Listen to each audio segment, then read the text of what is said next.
One of the questions that people ask me a lot of time is, what is Obamacare? Or sometimes they'll say, I want health insurance, but I don't want Obamacare. So let me just clarify that for you. Obamacare is a slang term for the Affordable Care Act, actually the Patient Protection and Affordable Care Act. We've kind of shortened it now to Affordable Care Act and A.C.A. And it passed in March 23rd, 2010, and it launched January 1, 2014. It was such a complex piece of legislation, it took them almost 4 years to implement it. And what it did was it regulated health insurance across America.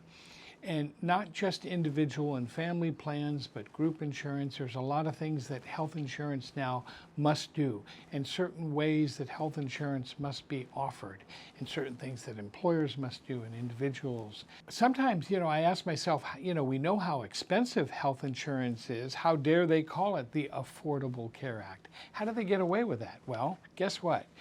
One of the biggest parts of A.C.A.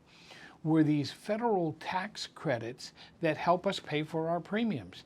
Not everybody qualifies for them, but a lot of people do, especially since in 2020, there was additional legislation that made them even easier to obtain these tax credits and more generous.